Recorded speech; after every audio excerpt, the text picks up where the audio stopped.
Okay, so welcome to part two of the half marathon vlogumentary documentational piece that I'm providing. Pretty much, I want to go over my recap of the half marathon and what I plan to do next in terms of uh, if I'm doing another half marathon, if I'm doing a marathon, blah blah blah. So let's start with the recap. So as I said in the last video, I started training in early August, early mid August, I'll say, probably like around August 7th, and um, training didn't really get hard.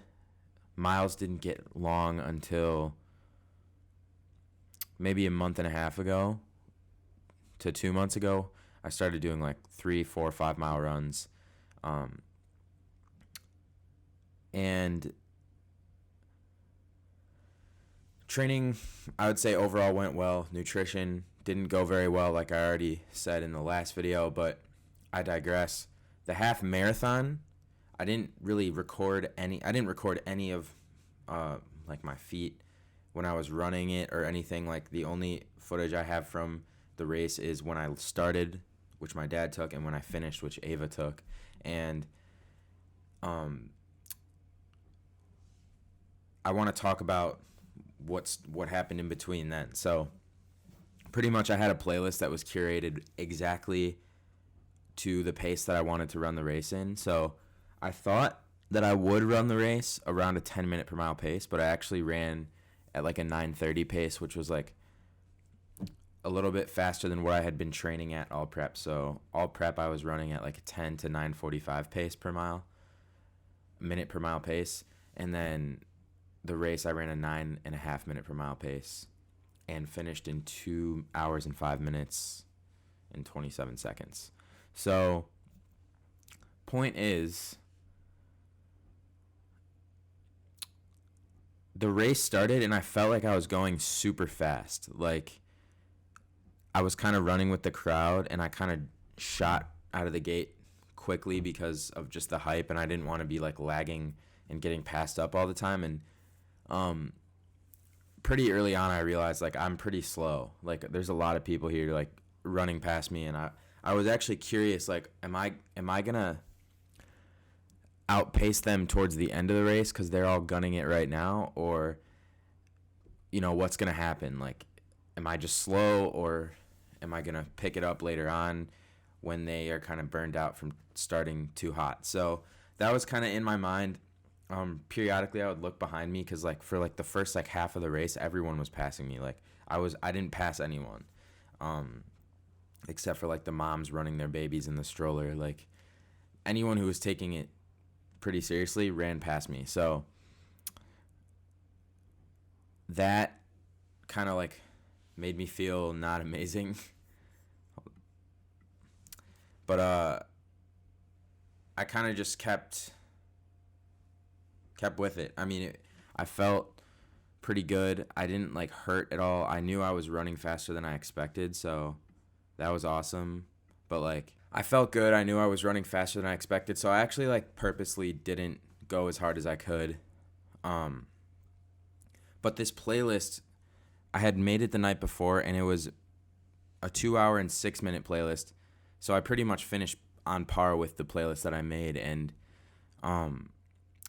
the difference between Oak Park, where I trained, and Madison, where I ran the race, is that the course was very up and down, like very hilly in Madison, and Oak Park is like there's no hills at all. I didn't run I ran flat the whole time. So I actually think that if I had trained on a more hilly course, I could have finished at a 9 minute per mile pace, which was my goal when I started training. And two,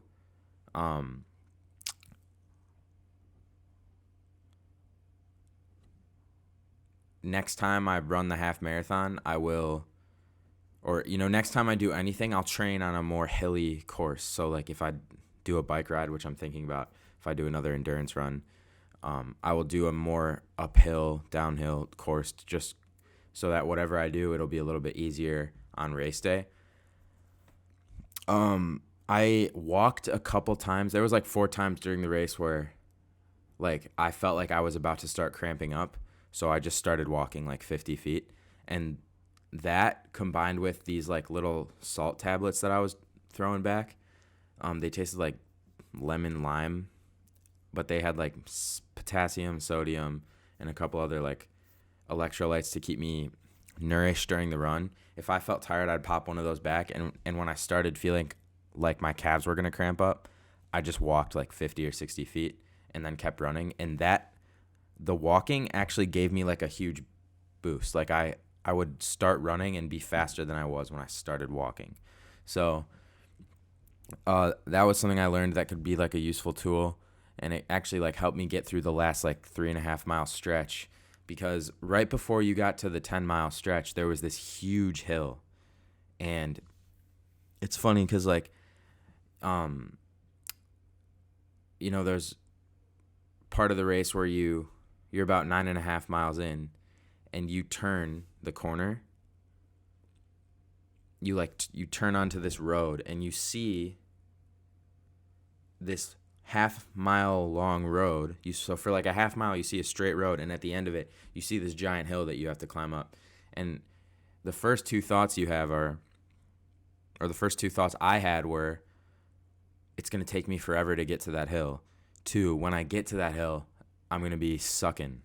So, but a lot of people walked up that hill, and I made it like my personal goal for that leg of the race to just run it the whole, like I was going to run up that hill and I could walk at the end. And I didn't want to walk after I got up the hill, but like that was actually the first time I walked, was right after that hill. And then I gave it like 60 feet. And then, maybe once every mile I would walk a little bit. But overall, I'm super happy with how the race went. I finished and I almost like started tearing up.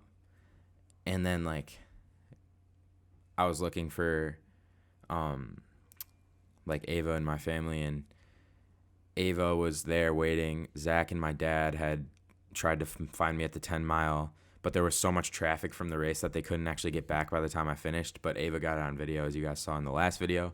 So that was all good. They got to see that on camera at least. And right after the race, I had like a cookie and a scone. And then I went to then we got like burgers and fries. And I ate like so much food that day. And like I honestly like didn't get full. And we were driving home. Like we went back to the hotel, I showered. And that was after we got food, and we're driving home, and I checked my phone health app, and I already had 25,000 steps by like early afternoon, like 1 o'clock when we were in the car. So that's kind of like what goes into it. But it's funny because like I had just run a 13-mile race, and when I finished, as soon as you like stop mentally, like you're done, your body stops too. Like my walking was so difficult after I settled down, and like my body hurt. I felt like an old man. But it was honestly so rewarding, like having that medal. Even though I didn't win at all. Like there was hundreds of people, if not thousands of people in front of me, and thousands of people probably behind me. So I feel like I did pretty good. I feel super rewarded. And obviously there's some things I would have done differently going back, but like the results I'm super happy with. And you're not going to hear me complain about this race. And like, that was 3 days ago, I'm pretty sure. And right now I feel completely fine. I did a whole workout. I actually did 2 workouts yesterday.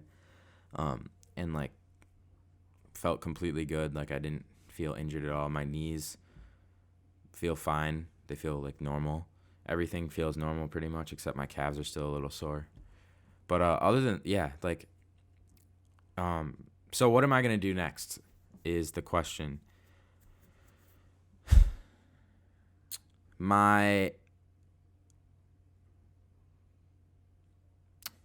Okay, so running the half marathon was super hard.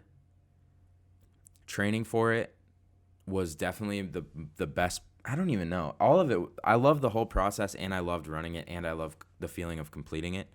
So I'm definitely going to do the Madison half marathon again next year, maybe even the marathon. but definitely I'm probably gonna do that. I'm saying it now. I'm gonna do the half marathon next year and train way longer. That way I'll have a lot more long runs under my belt. The longest I ran during prep was 8.5 miles. So I definitely like if I had like, and that was only once. I only ran that once. Right at like below that was 6.5, and then 5.5 was below that. So I didn't have any super sizable runs except for the 8.5 mile run, and that was only once. So I think if I start training in like March or even April instead of August for the run in November, I think I'll have a lot more long runs under my belt. I'll be a lot more cardiovascular, I'll have a lot better cardio. I'll be able to shave maybe like 10 or 20 minutes off my time.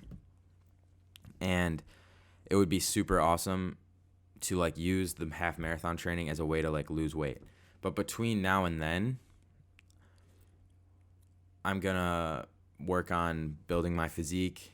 You might call it a bulk, but Danny and I are going to be training as many days a week as we can together. He's going to train me and just work on like building muscle, building the physique back up, gaining flexibility, just making my my set of armor like better. And so the half marathon kind of beat me down a little bit in the training for it, just because like it was all running all the time and I neglected other areas of training. So for the next 3 or 4 months, I'm going to really focus on that. And then when it starts to get a little bit warmer out, I'm going to start training for the half marathon again and really just try to destroy my time that I did this year and document it all. I didn't really document it because I just wanted to be present for this, and I had to just go through it myself. But I think it would be cool as fuck to document the whole thing next time. So this time next year, I'll be running a half marathon again in Madison, hopefully running at like an awesome pace, like maybe even like, I don't know, maybe like an hour, 50 minutes. Sub 2 hours is definitely what I want to get. So I think we can do it. And yeah, thank you guys for watching. I would definitely recommend you guys, if you can, do an endurance event, because it's super rewarding and makes you feel like so mentally sharp. And then make sure you like the video, subscribe, leave any comments down in the comment box below. And thanks for watching. See you guys in the next one.